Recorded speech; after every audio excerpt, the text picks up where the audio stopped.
Mengerikan. Kemaluan pria ini putus dan membusuk ketika hendak mengucap ijab kubul. Seperti apa kisah lengkapnya? Simak videonya sampai selesai. Semoga kalian yang menonton video ini selalu diberikan kesehatan dan dilancarkan rezekinya. Amin. Bagas adalah pemuda yang paling banyak dibicarakan di desa Wonoasri.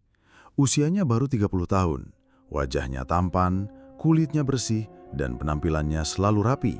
Di mata warga, ia adalah contoh anak muda yang sukses. Rumahnya besar dengan cat putih mengkilap, halaman luas, dan garasi yang selalu terisi mobil mewah. Setiap kali ada hajatan desa, Bagas sering menyumbang dengan jumlah besar. Tak heran, namanya selalu dieluk-elukan setiap kali warga berkumpul. Kalau semua pemuda desa bisa seperti Bagas, hidup di sini pasti enak. Begitu komentar orang-orang di warung kopi. Mereka membandingkan Bagas dengan pemuda lain yang masih kerja serabutan atau merantau tanpa kabar jelas. Tapi tidak semua orang benar-benar percaya dengan cara Bagas mendapatkan kekayaannya. Beberapa orang tua di desa kerap berbisik bahwa hidup Bagas terlalu cepat berubah. 5 tahun lalu, ia hanyalah pemuda biasa yang bekerja sebagai buruh bangunan di kota. Tiba-tiba saja, ia pulang ke desa dengan mobil baru, membangun rumah besar, dan membuka usaha toko bangunan yang langsung laris. Tidak ada yang tahu pasti dari mana modalnya datang. Di luar gosip itu, banyak perempuan yang jatuh hati padanya. Hampir setiap keluarga yang punya anak gadis diam-diam berharap Bagas datang melamar. Namun dari sekian banyak yang mendekat, Bagas justru memilih Ayu, seorang gadis sederhana anak petani. Ayu memang cantik. Kulitnya kuning langsat, senyumnya manis, dan sikapnya ramah. Berbeda dengan gadis-gadis lain yang suka berdandan berlebihan saat dekat dengan Bagas, Ayu tetap apa adanya. Itulah yang membuat Bagas semakin terpikat. Warga desa sebenarnya heran, kenapa Bagas memilih Ayu, bukan perempuan dari keluarga terpandang. Namun mereka tidak berani banyak komentar. Lagi pula, Ayu punya sifat baik yang disukai banyak orang. Orang tuanya, Pak Darmo dan Bu Karsi, hanyalah petani biasa tapi dikenal jujur dan tidak pernah mencari masalah. Meski begitu, ada satu hal yang membuat sebagian warga gelisah, aura misterius yang selalu menempel pada diri Bagas. Dari luar, hidupnya tampak sempurna, tapi ada hal-hal kecil yang sering menimbulkan tanda tanya. Misalnya ia sering pergi sendirian ke tempat sepi pada malam hari. Pernah ada yang melihatnya menuju ke pinggir hutan dengan membawa sesuatu di tangannya. Entah apa. Ada juga yang melihat Bagas duduk lama di tepi sungai, seperti sedang berbicara dengan seseorang, padahal tidak ada siapapun di sana. Orang-orang desa sering menganggap itu hanya gosip. Tapi semakin lama cerita itu semakin banyak terdengar. Apalagi setiap kali ada orang yang coba mencari tahu, Bagas selalu punya alasan yang terdengar masuk akal. Kalau ditanya kenapa ke hutan malam-malam, ia bilang mencari udara segar. Kalau ditanya kenapa duduk di sungai sendirian, ia jawab sedang menenangkan pikiran. Jawabannya terdengar wajar, tapi tetap saja ada yang merasa aneh. Bagas sendiri jarang terlihat kesulitan. Usahanya lancar, sawah yang ia beli dari warga selalu menghasilkan panen melimpah. Bahkan ia sering memberi pinjaman uang kepada tetangga tanpa meminta bunga. Orang-orang akhirnya lebih memilih bersyukur ada Bagas di desa daripada sibuk curiga. Namun Mbah Wiryo, seorang sesepuh desa, tidak pernah berhenti merasa ada yang tidak beres. Dari pengalaman hidupnya yang panjang, ia tahu kalau kekayaan yang datang tiba-tiba biasanya menyimpan sesuatu di baliknya. Beberapa kali Mbah Wiryo melihat Bagas lewat di depan rumahnya tengah malam dengan wajah yang berbeda dari biasanya. Mata Bagas seperti kosong, langkahnya cepat, dan badannya seolah terbebani sesuatu. Muda-muda tapi sudah seperti orang tua yang memikul beban berat, gumam Mbah Wiryo saat itu. Ia tidak pernah menuduh langsung, tapi hatinya selalu gelisah. Sementara itu, kehidupan Bagas di mata Ayu terasa biasa saja. Ayu melihat Bagas sebagai calon suami yang perhatian. Bagas sering datang ke rumah Ayu membawa buah tangan, membantu orang tuanya mengangkut hasil panen, bahkan memperbaiki atap rumah ketika bocor. Semua kebaikan itu membuat Ayu merasa beruntung. Ia tidak pernah berpikir kalau kekayaan Bagas mungkin berasal dari sesuatu yang tidak wajar. Di warung kopi, obrolan tentang Bagas tidak pernah habis. Ada yang membicarakan betapa beruntungnya Ayu, ada juga yang iri. Kalau aku jadi Bagas, aku juga pasti bisa pilih gadis tercantik, kata seorang pemuda dengan nada setengah bercanda. Ya jelaslah, uang bisa bikin siapa aja kelihatan lebih tampan, timpal yang lain. Obrolan itu hanya sebatas canda, tapi sebenarnya banyak pemuda merasa kalah bersaing. Bagas seakan terlalu penyempurna sampai membuat mereka minder. Meski begitu, tidak semua orang berani mendekati Bagas dengan niat buruk. Ada semacam rasa takut yang tidak bisa dijelaskan. Warga desa seperti tahu bahwa di balik senyum ramahnya ada sesuatu yang menekan. Beberapa kali ada orang yang bermasalah dengan Bagas. Anehnya, orang itu selalu kena sial. Entah usahanya bangkrut, keluarganya sakit, atau tiba-tiba jatuh miskin. Hal itu membuat orang semakin enggan mencari gara-gara dengannya. Kehidupan Bagas sehari-hari juga tidak pernah jauh dari kesibukan. Pagi ia mengurus toko bangunan, siang ia pergi ke sawah, dan malam seringkali tidak ada di rumah. Kalau ada yang bertanya kenapa, ia bilang pergi rapat atau urusan usaha di kota. Namun tidak ada yang tahu persis apa yang ia lakukan. Suatu ketika, seorang anak kecil bercerita bahwa ia melihat Bagas membawa ayam hitam ke arah hutan pada malam hari. Cerita itu dianggap omong kosong karena anak-anak sering berkhayal. Tapi diam-diam cerita itu menyebar. Apalagi beberapa kali warga menemukan sisa-sisa ayam dan bunga-bunga layu di pinggir hutan. Bagi sebagian orang, mungkin itu hanya kebetulan. Tapi bagi mereka yang percaya hal goib, tanda-tanda itu jelas tidak wajar. Sayangnya bagi kebanyakan warga lebih suka diam. Mereka tidak ingin bermusuhan dengan Bagas yang dikenal murah hati. Seiring berjalannya waktu, hubungan Bagas dan Ayu semakin dekat. Mereka sering terlihat berjalan bersama di jalan desa atau sekedar duduk di teras rumah Ayu. Banyak tetangga yang menyaksikan pemandangan itu dengan senyum. Bahkan ada yang terang-terangan bilang kalau Ayu sangat beruntung. Wah, Ayu ini seperti dapat durian runtuh. Calon suaminya kaya raya, ganteng lagi. Komentar seorang ibu-ibu pada Bukarsih. Bukarsih hanya tersenyum. Meski dalam hatinya sebenarnya merasa ragu. Ia tidak tahu kenapa. Setiap kali melihat Bagas ada rasa dingin yang merayap di tubuhnya. Tapi ia menutupi perasaan itu demi kebahagiaan anaknya. Di sisi lain, Bagas tampak semakin mantap untuk melangkah ke jenjang pernikahan. Ia mulai sering membicarakan rencana besar, seperti membangun rumah baru untuk dirinya dan Ayu, juga menyiapkan pesta pernikahan yang meriah. Semua itu membuat Ayu semakin percaya bahwa Bagas adalah jodoh terbaik. Namun di balik semua rencana indah itu, Bagas tetap menjalani kebiasaannya pergi ke tempat-tempat sepi tanpa ada yang tahu. Tidak ada seorang pun yang bisa memastikan apa yang sebenarnya ia lakukan di sana. Dan dari situlah, bisik-bisik tentang kehidupan misterius Bagas di Desa Wonoasri terus berlanjut. Kehidupan Bagas yang tampak serba berkecukupan ternyata tidak lepas dari rahasia kelam yang ia sembunyikan rapat-rapat. Tidak banyak orang tahu kalau kekayaannya bukan berasal dari kerja keras atau usaha murni, melainkan dari sebuah perjanjian dengan makhluk gaib. Perjanjian itu disebut pesugihan kawin. Bagas menjalani pesugihan itu sejak beberapa tahun lalu, ketika ia masih hidup pas-pasan di kota. Ia dulu hanyalah buruh bangunan yang gajinya sering tidak cukup untuk makan. Rasa minder dan ambisi besar membuatnya mencari jalan pintas. Dari seorang kenalan, ia mendapat informasi tentang cara cepat kaya. Awalnya Bagas tidak percaya, tapi rasa putus asa mengalahkan logika. Ia pun mendatangi seorang dukun yang dikenal bisa menghubungkan manusia dengan makhluk halus. Dalam perjanjian itu, Bagas diminta untuk menikahi atau meniduri perempuan baru setiap beberapa waktu. Sebagai gantinya, hartanya akan terus bertambah, usahanya lancar, dan kehidupannya penuh dengan kemewahan. Tanpa pikir panjang, Bagas menyetujuinya. Ia pikir mencari perempuan bukanlah hal sulit baginya. Wajahnya tampan, bicaranya manis, dan ia pandai bersandiwara. Sejak saat itu, hidup Bagas berubah drastis. Setiap kali ia berhasil mendapatkan perempuan baru, ia selalu memperoleh keuntungan besar. Pernah suatu kali, setelah menikah siri dengan seorang janda di kota, ia tiba-tiba mendapat tanah warisan dari seorang kerabat jauh yang sebelumnya tidak pernah ia kenal dekat. Ketika ia bosan dengan janda itu dan menceraikannya, ia justru mendapat pesanan besar untuk toko bangunannya. Namun, tidak semua perempuannya berakhir baik-baik. Ada yang tiba-tiba menghilang tanpa kabar.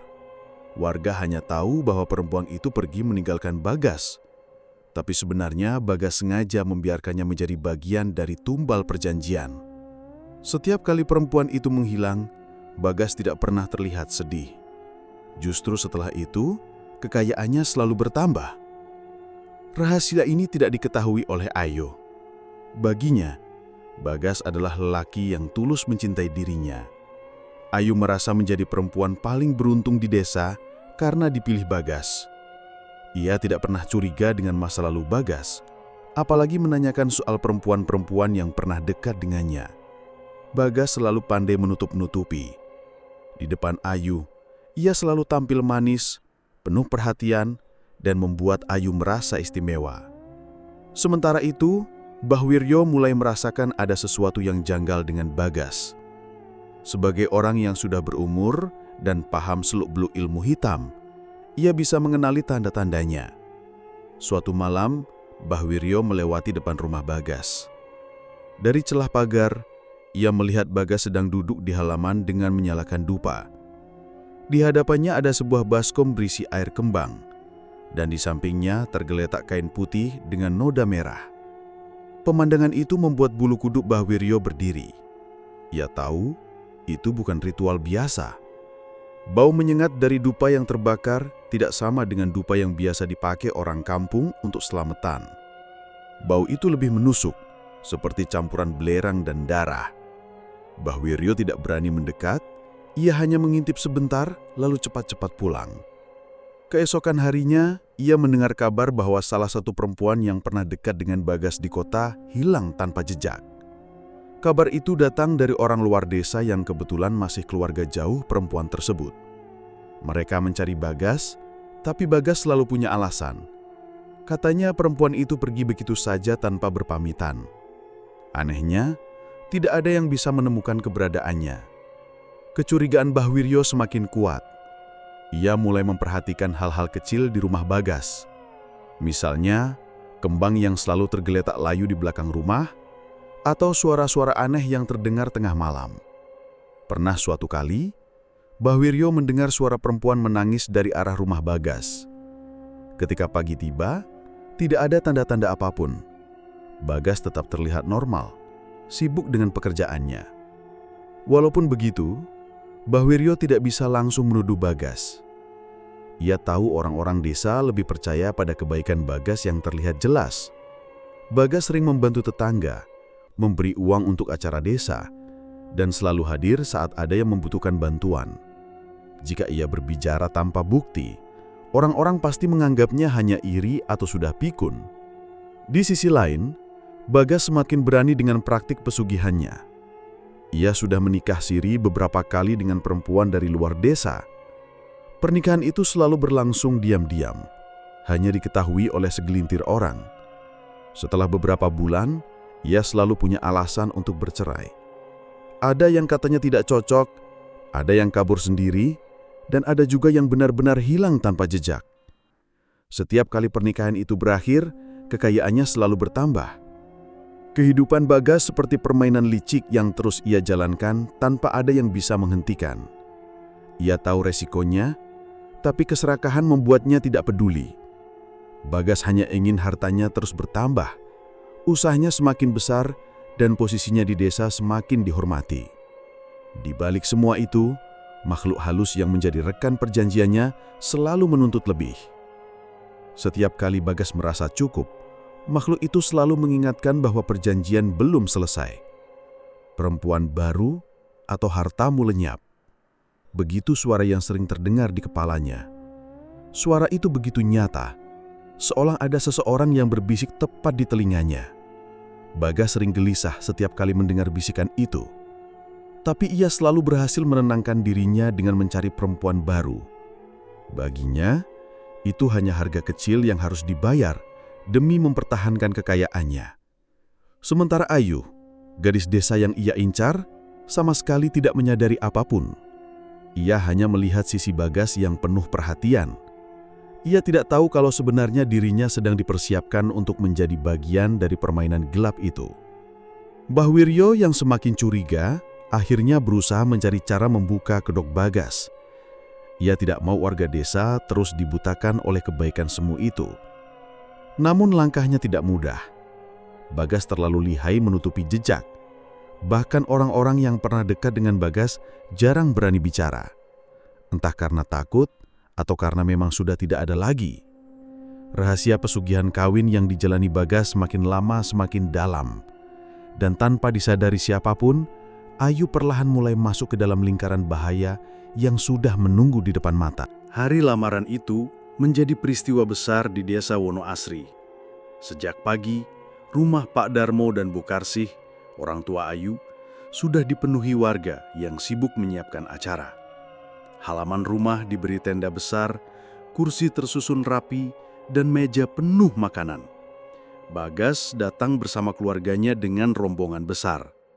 Mobil-mobil mewah berjajar di pinggir jalan desa, pemandangan yang jarang sekali terlihat di kampung. Warga berbondong-bondong datang, sebagian diundang, sebagian lagi hanya ingin melihat suasana. Bagi mereka, acara lamaran Bagas dan Ayu bukan hal biasa. Tidak ada pemuda lain di desa yang bisa menggelar acara semewah itu. Sejak rombongan Bagas masuk halaman, semua mata tertuju padanya. Ia mengenakan batik halus dengan warna coklat keemasan, rambutnya disisir rapi, wajahnya penuh senyum. Ayu juga tampil anggun dengan kebaya sederhana berwarna hijau muda. Dari luar, keduanya tampak serasi, seperti pasangan ideal. Namun di balik suasana meriah itu, kejadian aneh mulai muncul. Saat prosesi tukar seserahan, kembang setaman yang disiapkan di atas nampan tiba-tiba layu dalam hitungan menit. Padahal sebelumnya masih segar dan harum. Beberapa ibu-ibu yang melihat langsung saling berbisik. "Kok bisa ya? Baru ditaruh sebentar, bunganya langsung kempes begini," kata salah seorang. Tapi panitia acara cepat-cepat menyingkirkan nampan itu agar tamu lain tidak heboh. Belum selesai rasa heran warga, tiba-tiba seekor kucing hitam masuk ke tengah acara. Kucing itu muncul dari arah pintu belakang rumah, berlari ke arah tenda, lalu berhenti tepat di dekat kursi penghulu yang sudah disiapkan untuk acara doa. Kucing itu menjerit panjang dengan suara melengking, membuat semua orang merinding. Anak-anak kecil ketakutan, ada yang langsung menangis. Beberapa orang mencoba mengusir kucing itu, tapi hewan itu justru menatap ke arah Bagas dengan mata tajam sebelum akhirnya lari menghilang. Ayu yang duduk di samping ibunya tampak pucat. Ia berusaha tetap tersenyum, tapi jantungnya berdegup kencang. Malam sebelumnya, Ayu bermimpi buruk. Dalam mimpinya, ia melihat dirinya duduk di pelaminan bersama Bagas. Namun tiba-tiba lantai di bawah mereka dipenuhi darah. Darah itu mengalir deras sampai mengenai kakinya. Ayu terbangun dengan tubuh basah keringat. Ia ingin menceritakan mimpinya, tapi takut dianggap hanya perasaan. Di sisi lain, Pak Darmo dan Bu Karsih mulai merasa ada yang tidak enak. Sejak awal, mereka memang ragu dengan Bagas. Bukan karena Bagas tidak baik, tapi ada sesuatu yang membuat mereka tidak tenang. Semakin sering mereka mendengar bisik-bisik orang tentang kekayaan Bagas, semakin besar keraguan itu. Kejadian bunga layu dan kucing hitam hanya menambah kegelisahan. Namun setiap kali mereka mencoba menyuarakan rasa ragu, Bagas selalu bisa menenangkan dengan kata-kata manis. "Pak, Bu, jangan khawatir. Semua ini hanya kebetulan. Saya serius dengan Ayu dan saya ingin membahagiakan keluarga." Begitu katanya, sambil menatap penuh keyakinan. Cara bicaranya yang tenang membuat orang tua Ayu sulit membantah. Mbah Wiryo, yang juga hadir di acara itu, tidak tinggal diam. Ia memperhatikan semua kejadian sejak awal. Saat melihat bunga layung, wajahnya langsung berubah serius. Ketika kucing hitam menjerit, ia tahu itu bukan tanda biasa. Dalam pikirannya, itu jelas pertanda buruk. Setelah acara selesai, ia mendekati Pak Darmo dengan wajah serius. "Mo, aku minta sampean hati-hati. Ada yang tidak beres dengan Bagas. Tanda-tanda itu bukan main-main," kata Mbah Wiryo dengan suara pelan. Pak Darmo gelagapan. "Loh, Mbah, maksudnya apa? Bagas itu baik kok. Dia sudah bantu keluarga saya banyak sekali." "Sampean jangan hanya lihat kebaikan di luarnya. Aku sudah tua, pengalamanku panjang. Percayalah, ada yang disembunyikan anak itu. Aku lihat sendiri beberapa kali dia melakukan hal aneh," jawab Mbah Wiryo dengan nada tegas. Namun, ucapan itu justru membuat keluarga Ayu semakin bingung. Bu Karsih yang mendengar ikut menimpali. "Mbah, Jangan menuduh sembarangan. Orang satu desa tahu Bagas dermawan. Jangan sampai orang mengira Mbah iri karena tidak suka dengan keberhasilan dia. Mbah Wiryo menarik napas panjang. Ia tahu kata-katanya tidak akan mudah dipercaya. Apalagi suasana desa saat itu memang lebih condong memuja Bagas ketimbang mendengar omongan seorang tua. Ya sudah, aku hanya mengingatkan. Semoga aku salah, katanya sambil berjalan pergi. Sementara itu, Bagas sama sekali tidak terganggu dengan kejadian aneh yang muncul. Ia tetap tersenyum, bercanda dengan para tamu, dan berbicara manis kepada keluarga Ayu. Tidak ada tanda-tanda ia merasa takut atau khawatir. Justru sikap tenangnya itu semakin membuat banyak orang percaya bahwa semua kejadian itu hanya kebetulan belaka. Namun, di balik senyum itu, sebenarnya Bagas menyadari tanda-tanda yang muncul bukan sekedar kebetulan. Ia tahu perjanjian gaib yang selama ini ia jalani mulai menuntut tumbal baru. Lamaran dengan Ayu adalah bagian dari jalan itu, dan makhluk halus yang mengikat dirinya sedang memperlihatkan kekuatannya di depan semua orang. Malam setelah acara lamaran selesai, Ayu kembali bermimpi buruk. Kali ini mimpinya lebih mengerikan. Ia melihat Bagas duduk di hadapannya, namun wajah Bagas dipenuhi belatung. Dari mulutnya keluar darah hitam yang kental. Ayu terbangun dengan tubuh gemetar. Ia menangis, tapi tidak berani menceritakan pada siapapun, bahkan pada ibunya. Hari-hari setelah lamaran berjalan normal di mata warga, tapi Ayu dan orang tuanya menyimpan rasa ragu. Mereka tidak tahu harus berbuat apa. Bagas terus menunjukkan sikap baik, bahkan lebih perhatian dari sebelumnya. Ia sering datang membawa makanan, menanyakan kesehatan keluarga, dan membantu pekerjaan di sawah. Semua itu membuat Pak Darmo dan Bu Karsih perlahan menepis rasa gelisah mereka.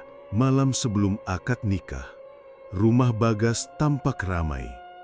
Beberapa saudara dari luar kota sudah datang.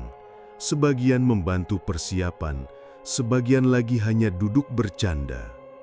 Dari luar, suasana terlihat normal. Namun begitu semua tamu pulang dan rumah mulai sepi, Bagas keluar diam-diam. Ia meninggalkan rumah melalui pintu belakang, berjalan cepat ke arah hutan kecil di pinggir desa Wonoasri. Di tangannya, ia membawa sebuah kotak kayu kecil dan seekor ayam hitam. Langkahnya mantap, meski wajahnya tampak tegang. Sesampainya di tempat yang sepi, Bagas segera menyalakan dupa. Bau asapnya menusuk hidung, bercampur dengan bau tanah basah. Ia lalu menggambar lingkaran di tanah dengan kapur putih, menaruh kotak kayu di tengahnya, dan menyembelih ayam hitam yang ia bawa.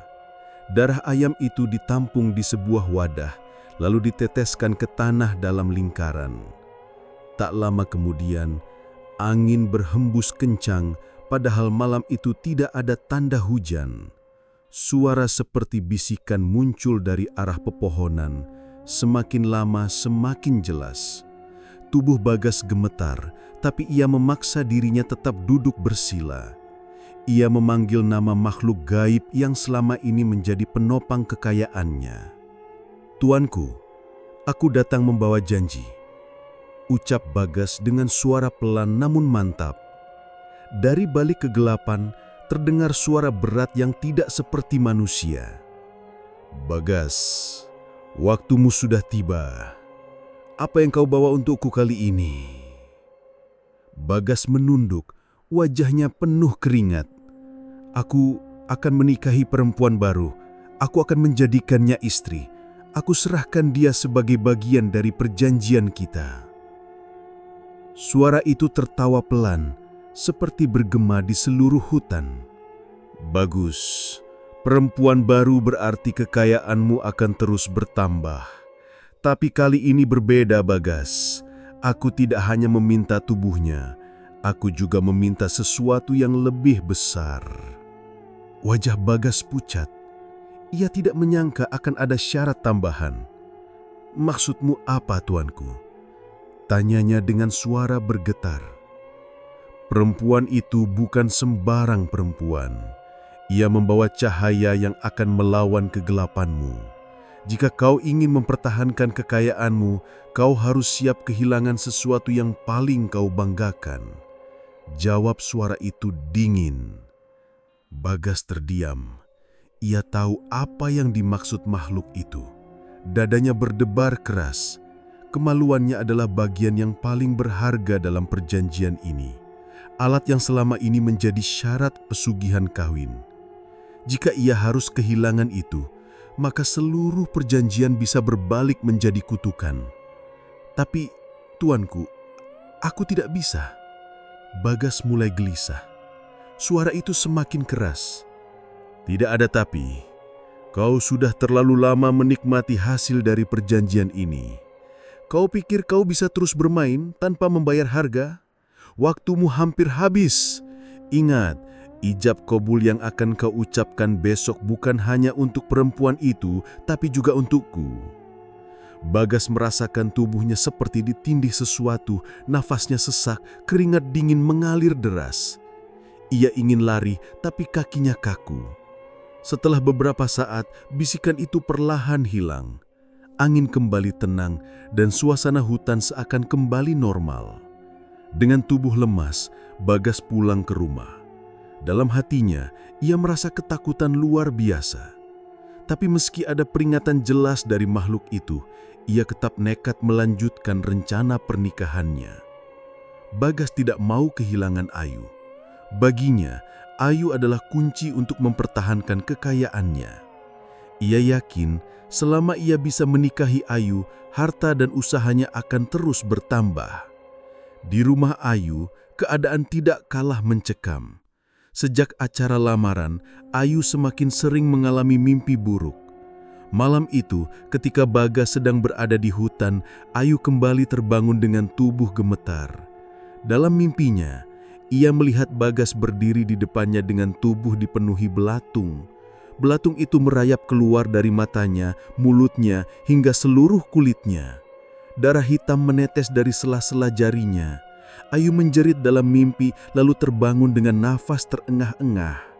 Bukarsih yang tidur di kamar sebelah langsung masuk dan menyalakan lampu. "Kenapa, Yu? Mimpi buruk lagi?" tanyanya cemas. Ayu hanya bisa mengangguk, air matanya mengalir. Ia memeluk ibunya erat. "Bu, aku takut," katanya lirih. Bukarsih berusaha menenangkan, meski dalam hatinya ia juga merasa was-was. Mimpi itu sudah berulang kali muncul dan selalu berhubungan dengan Bagas. Ia mulai bertanya-tanya, apakah mimpinya hanya bunga tidur atau benar-benar pertanda. Keesokan paginya, Ayu tampak lesu. Lingkar hitam menghiasi matanya, membuat wajahnya terlihat pucat. Pak Darmo memperhatikan putrinya dengan raut khawatir. "Yu, kalau kau masih ragu, lebih baik kita bicarakan lagi soal pernikahan ini. Bapak tidak mau kamu menyesal." Tapi Ayu tidak berani mengutarakan keraguannya. Ia hanya menunduk.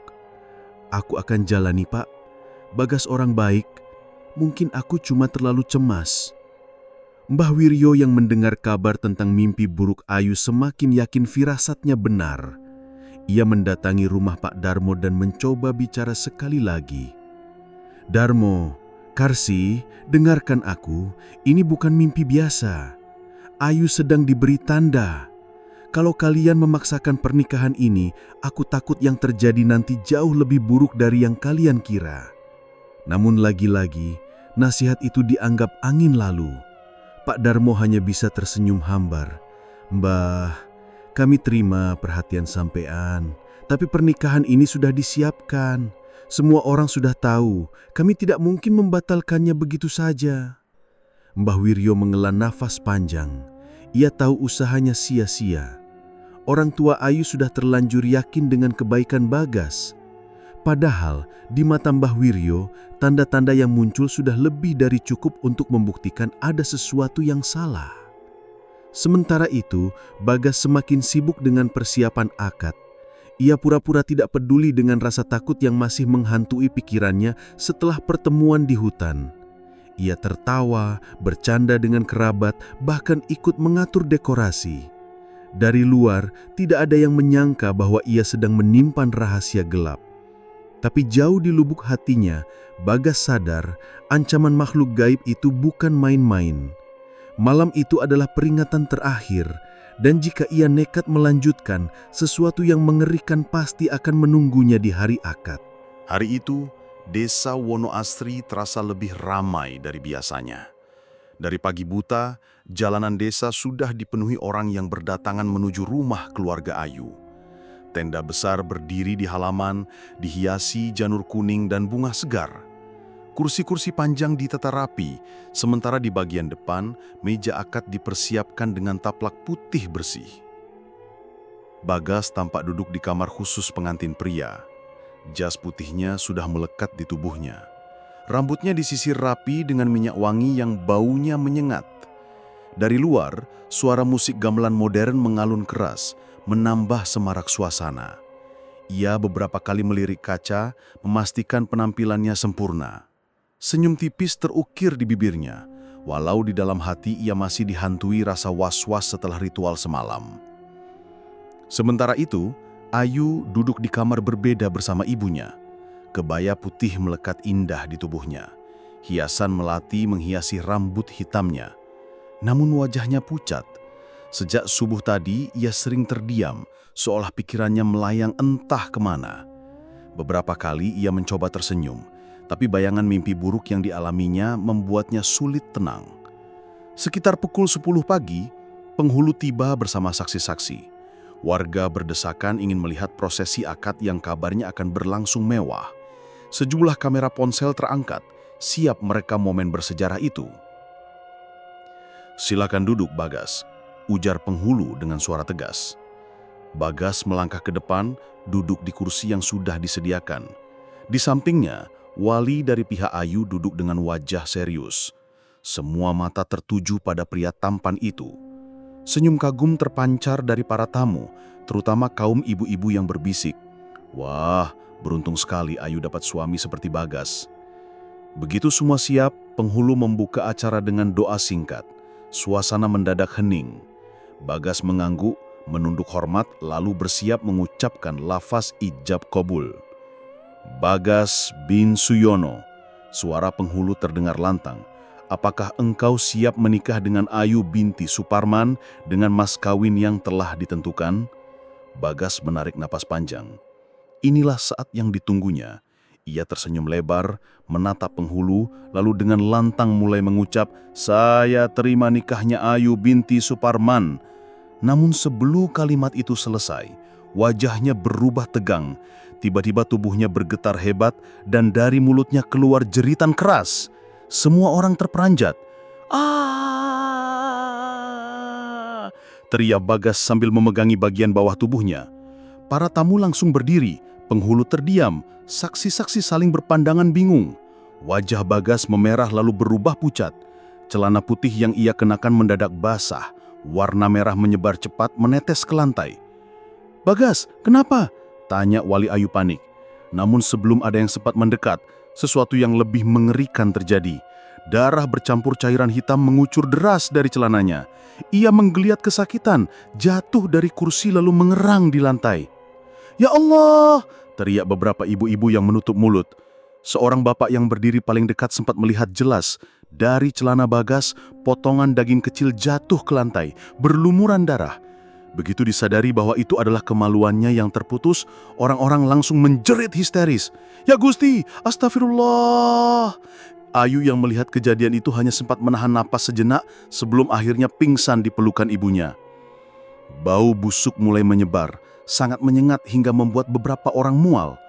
Lantai putih yang semula bersih kini berlumuran darah, bercampur dengan cairan kehitaman yang mengeluarkan aroma bangkai. Bagas meraung, suaranya menggelegar. "Tolong! Tolong!" Ia berguling-guling, memegangi selangkangannya, tapi darah terus keluar. Dari luka itu muncul belatung-belatung kecil, merayap keluar dan menyebar di lantai. Pemandangan itu membuat sebagian tamu langsung berlari keluar tenda sambil berteriak. Penghulu terdiam kaku, wajahnya pucat pasi. Seorang pemuda berusaha menolong dengan kain, tapi begitu mendekat, bau busuk menusuk hidung membuatnya muntah di tempat. "Apa yang terjadi ini?" jerit ayah Ayu dengan suara gemetar. Di tengah kepanikan itu, Mbah Wiryo yang sejak awal sudah mencurigai Bagas berdiri di depan tenda. Dengan tongkatnya, ia melangkah masuk, matanya menatap tajam pada tubuh Bagas yang kini berguling-guling di lantai. Inilah akibatnya. Semua orang harus tahu, Bagas bukan orang biasa, dia sudah lama menjual dirinya pada makhluk halus. Warga yang masih bertahan di dalam tenda saling berpandangan, ada yang menangis, ada yang hanya menutup wajah tak sanggup melihat. Bagas menoleh ke arah Mbah Wiryo, matanya melotot merah. Jangan bilang apa-apa," teriaknya dengan suara parau. Namun tubuhnya semakin lemah, darah terus mengucur, sementara belatung makin banyak bermunculan dari luka di tubuhnya. Beberapa pemuda desa akhirnya mencoba mengangkat tubuh Bagas untuk dibawa keluar. Tapi entah kenapa, setiap kali disentuh, kulitnya terasa panas dan licin penuh cairan busuk. Mereka terpaksa melepaskan kembali ketakutan. Di luar tenda, orang-orang berkerumun, membicarakan kejadian itu dengan suara panik. Anak-anak menangis ketakutan, sementara orang tua berulang kali mengucap doa.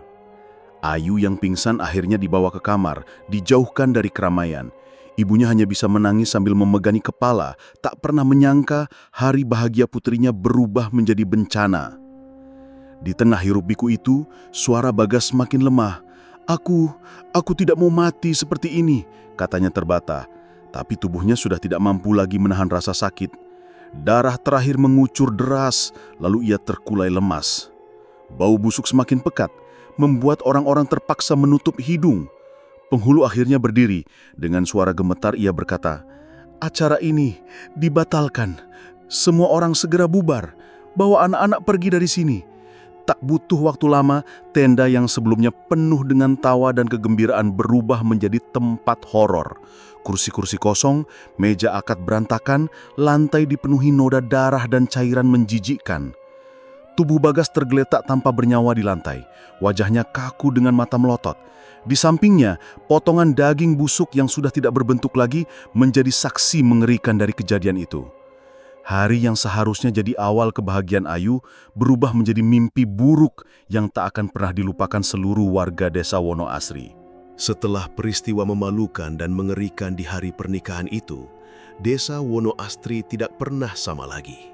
Bagas yang tadinya dipuja-puja sebagai pemuda sukses, kini menjadi bahan pembicaraan semua orang.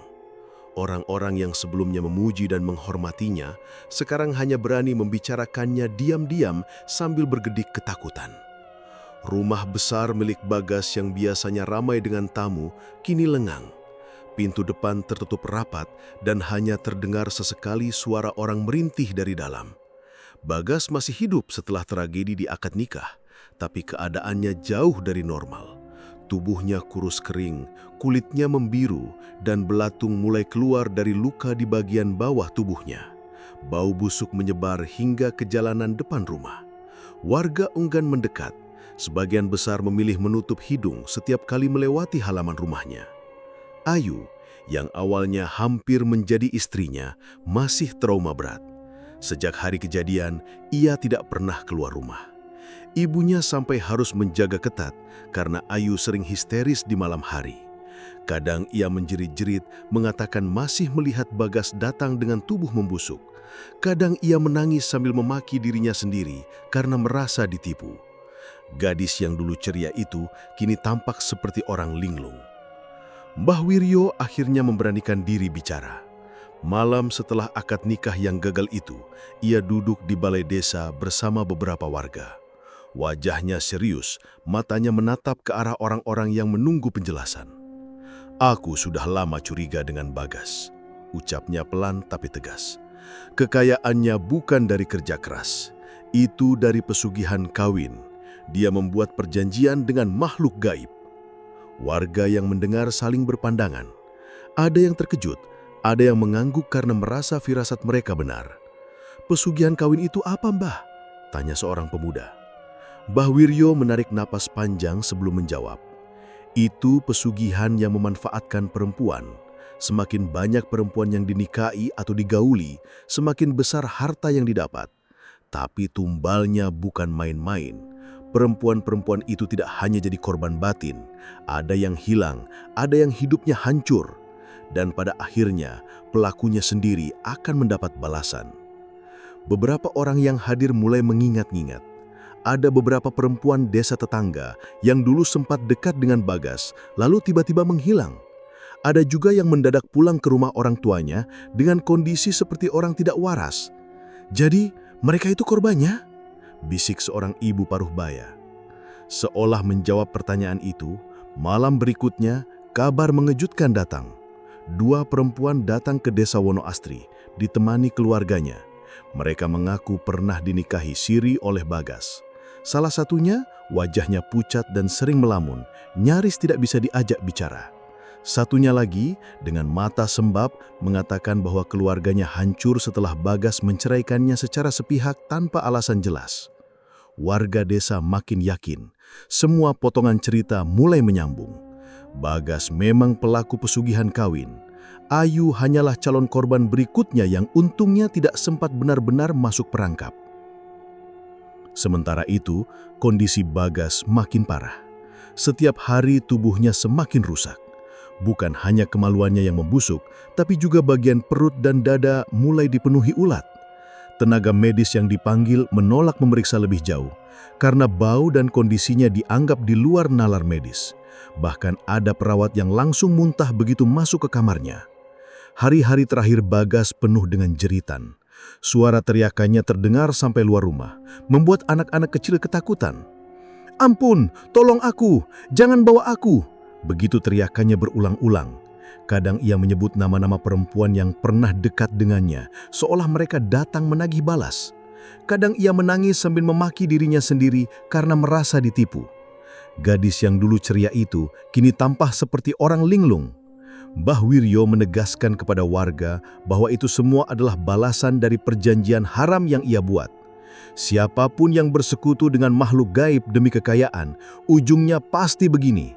Tidak ada yang bisa menolong, bahkan keluarganya pun tidak bisa, ucap Mbah Wiryo dengan nada getir.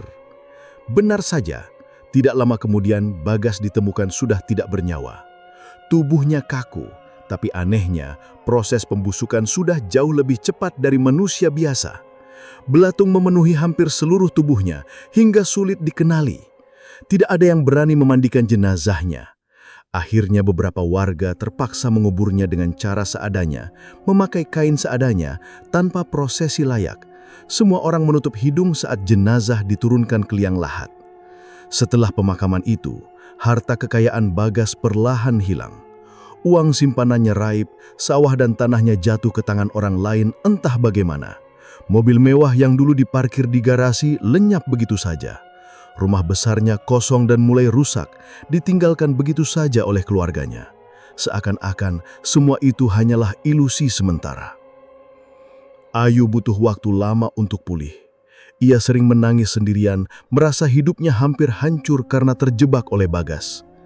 Kedua orang tuanya berusaha menenangkan, tapi jelas luka itu tidak mudah sembuh. Kadang-kadang Ayu masih merasa Bagas menatap dirinya dari kegelapan, membawa bau busuk yang sama seperti hari akad nikah. Bagi warga desa Wonoastri, kejadian itu menjadi pelajaran berharga.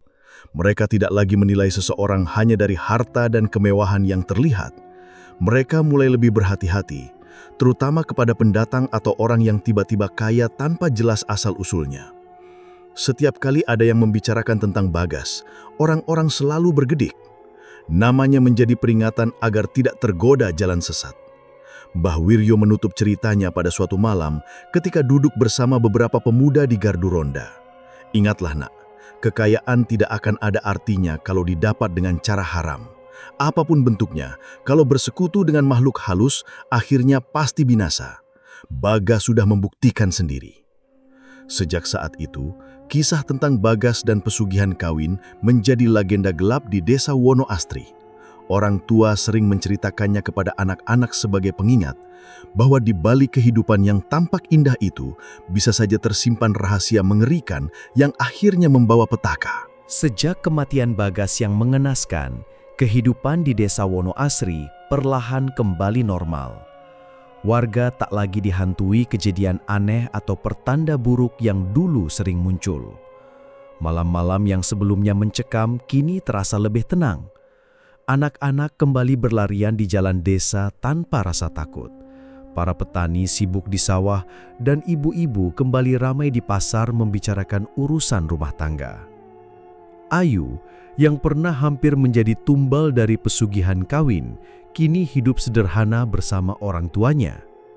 Meski hatinya masih menyimpan luka dan rasa malu, ia bersyukur bisa selamat dari rencana keji Bagas. Sesekali, ia masih teringat wajah Bagas dengan senyum manisnya yang dulu membuatnya percaya penuh, tapi bayangan kejadian di hari akad nikah itu membuat tubuhnya merinding. Ia sadar dirinya hanya bagian dari permainan hitam yang Bagas lakukan demi menambah kekayaan. Warga desa menjadikan kisah Bagas sebagai pelajaran. Mereka sering berkata kepada anak-anak muda, "Jangan tergiur dengan kekayaan instan, apalagi jika ada hal-hal ganjil yang menyertainya." Cerita tentang Bagas jadi bahan peringatan bahwa pesugihan hanya memberi jalan singkat menuju kehancuran. Mbah Wiryo yang sejak awal sudah mencurigai Bagas menjadi orang yang paling didengar setelah rahasia itu terbongkar. Di pemakaman, saat jenazah Bagas dimasukkan ke liang lahat, ia berkata lirih, "Setan tak pernah memberi tanpa meminta balasan yang lebih mengerikan." Ucapannya itu melekat kuat di ingatan warga, menjadi nasihat yang terus diulang-ulang. Kini, Desa Wonoasri tampak lebih berhati-hati. Malam-malamnya tak lagi dihantui bau busuk atau jeritan aneh, tapi cerita tentang Bagas tetap hidup sebagai bisik-bisik menyeramkan. Anak-anak muda yang suka nongkrong malam sering saling menantang untuk menyebut nama Bagas di dekat rumah kosong yang dulu ia tempati, lalu ketakutan sendiri membayangkan sosoknya yang penuh belatung. Bagi generasi berikutnya, kisah Bagas bukan sekadar cerita horor, tapi peringatan nyata. Kekayaan yang datang dari jalan gaib, cepat atau lambat, pasti menuntut balasan. Desa Wonoasri kembali tenang, tapi nama Bagas akan selalu dikenang sebagai peringatan kelam yang tak boleh diulang.